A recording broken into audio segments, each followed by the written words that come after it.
Kembali ke soal elektabilitas 20%. Kenapa Pak Ahok tidak menyambut ini dengan antusias? Karena bagi kami kan gini kan, PDI Perjuangan itu di Jakarta tidak cukup kursinya untuk Betul, maju. jadi harus mencari partai lain. Oke. Nah, kita tidak tahu apakah partai lain bisa berani kerjasama dengan PDI Perjuangan atau tidak. Kita tidak tahu. Karena kan masing-masing ada calon kan. Nah, terus di dalam sistem PDI Perjuangan, keputusan yang di DPP dibahas untuk calon kepala daerah gitu. Dan sampai hari ini topik Jakarta itu belum dibahas. Artinya kalau saya membaca berarti kan belum, kalau belum masih bisa maju kan ngapain apa yang mau dibahas gitu ya. Ya. Nah jadi beda, PDI Perjuangan tuh beda sekali konsepnya. Kita kan ditugaskan. Kami ini kan petugas partai untuk melaksanakan cita-cita proklamator. Oke. Itu beda di situ gitu. Pak Ahok juga sempat mengatakan pada media mendapat penugasan dari Ketua Umum yaitu mengajar ya Pak ya. Untuk kepala-kepala daerah showcase seperti apa tata kelola pemerintahan daerah. Atau jangan-jangan orang berpikir memang partai tidak ingin menugaskan Bapak di eksekutif di Gubernur Jakarta, jadi penugasannya sebagai pengajar saja. Apakah memang sesungguhnya menjadi pengajar itu penghiburan untuk Pak Ahok supaya ya udah deh jangan maju kali ini ya? Kan aku kan bukan orang entertainer, masa penghibur. Gitu loh, di dalam PDI Perjuangan itu ya, ada simpatisan, jadi kader, kita dilatih. Dilatih itu ditaruh di legislatif, di struktur partai dan eksekutif, kira-kira 3 pilar ini gitu loh. Dan tentu semua kader disiapkan untuk jadi eksekutif. Ya persis, yang mampu. Persis. Nah, kenapa tidak langsung terlepas bahwa butuh partai koalisi Pak, kenapa tidak langsung PD Perjuangan mengusung ya satu nama dari kami yang terbaik, punya rekam jejak, Pak Ahok 20% elektabilitasnya, dan Litbang Kompas mengatakan Pak Ahok mereka yang pasti memilih seorang Basuki Cahayapurnama itu 34,5%. Mengapa? Jawabnya gampang sih sebetulnya. Masih ingat nggak waktu Pak Ganjar dengan hasil survei begitu tinggi? Sebelum Pak Jokowi nyatakan tidak dukung secara tidak langsung. Apakah Ibu Mega langsung mencalonkan, mendeklarasikan Pak Ganjar? Pada waktu itu Bu, saya tanya juga sama Ibu, kenapa nggak mau cepat ketinggalan dong? Ibu jawabnya, kan partai kita bisa mengusung sendiri. Terus buru-buru, kan rakyat juga udah kenal yang kita calon. Kan kita bukan, kecuali calon yang kita calonkan tuh orang nggak kenal, perlu waktu untuk diperkenalkan gitu loh, sosialisasi. Ini kan semua calon, Ibu kan selalu bilang kita kan selalu meritokrasi. Sama seperti Pak Jokowi kan bisa jadi capres, nggak mau Ibu. Karena PDI Perjuangan menganut paham meritokrasi. Kalau udah meritokrasi, nggak cukup meritokrasi itu ada dalam sosok seorang Basuki Cahayapurnama. Iya, sama-sama ke Pak Ganjar juga nggak diusung langsung dengan cepat kan. Karena mungkin bagi Ibu ada strategi nih. Kalau Anda partai belum siap, ngapain Anda terlalu cepat muncul? Nggak ada faedahnya mungkin ya. Jadi saya kira ini ada bagian dari, saya nggak tahu apa yang itu.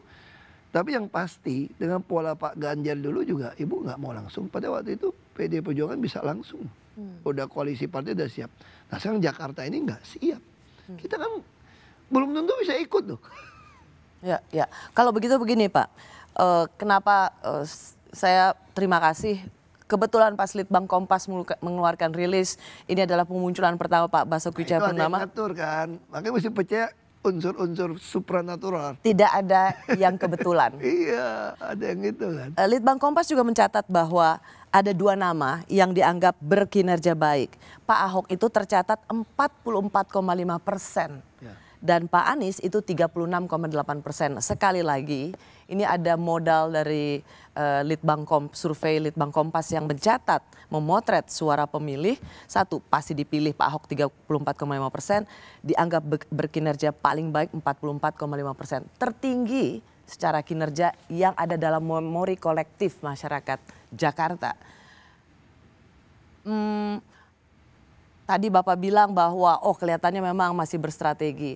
Atau jangan-jangan memang PDIP ini memang agak ragu mencalonkan Pak Ahok? Saya nggak tahu ya, itu ragu tergantung di dalam rapat DPP. Nah kalau melihat keraguan, saya kira tidak pernah PD Perjuangan berpikir seperti itu. PD Perjuangan hanya menghitung bagaimana bisa mengedukasi pemilih dengan baik. Bagaimana ideologi partai bisa disosialisasikan dengan baik. Nah itu yang selalu katakan. Misalnya tahun 2017 kan saya juga disuruh mundur kan. Dengan demo begitu besar. PD Perjuangan pun memutuskan saya tetap maju. Karena ini bagian dalam rangka proses. Kan masyarakat kita kan baru merdeka belum 100 tahun kok. Tentu harus ada satu proses. Di sinilah fungsi partai pelopor istilahnya di PD Perjuangan. Pada ideologi ada partai pelopor membukakan jalan untuk rakyat melihat. Harusnya seperti ini loh. Berpolitik itu loh. Nah saya kira nggak ada asumsi yang seperti itu ya. Bahwa PDIP seperti tidak terlalu bersemangat mengusung seorang Basuki Cahayapurnama untuk pilkada berikutnya. Sama aja. Rosi juga bilang saya nggak semangat kayak biasa-biasa aja. Saya kira enggak lah. Kami ini dilatih dari kader dari zamannya Bung Karno pun dibawa didirikan gitu ya. Kami ini bukan ngejar kekuasaan semata-mata.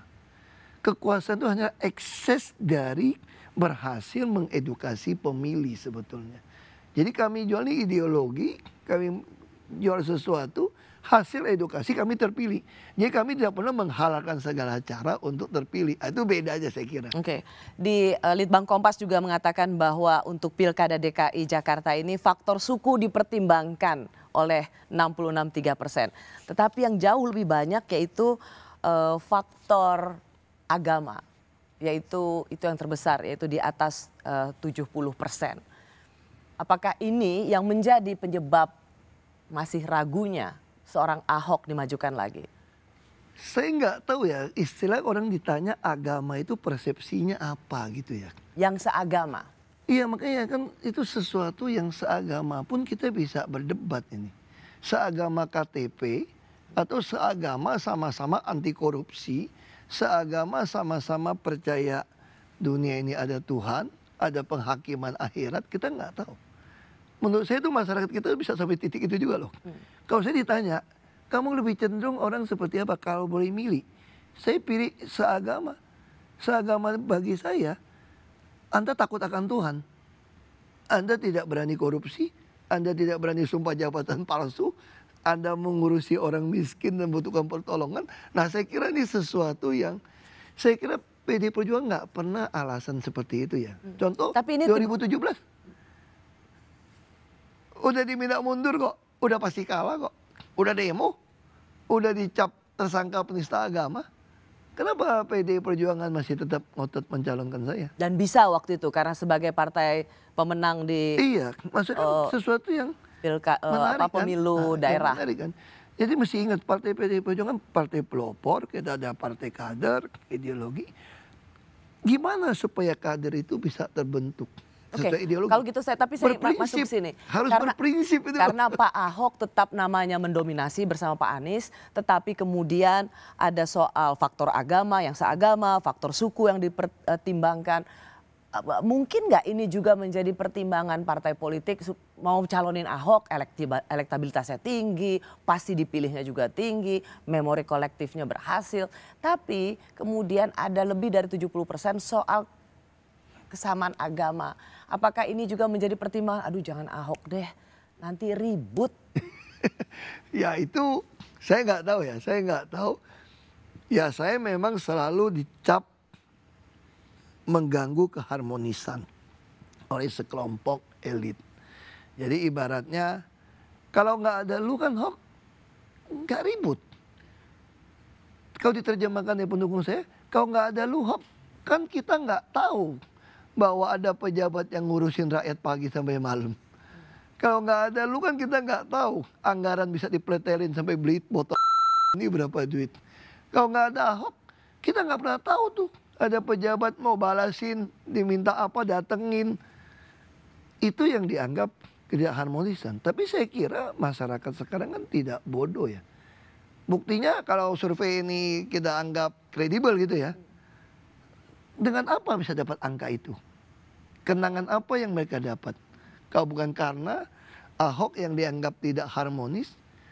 Kalau orkestra saya selalu bilang, bagi saya ya, harmonis itu kita mainkan nada yang sama. Kalau saya datang sendiri dengan nada yang benar, yang lain nggak benar, ya saya bukan nggak harmonis dong, yang nggak harmonis yang rame dong. Ya. Nah saya kira masyarakat sekarang tidak gampang terprovokasi lagi lah.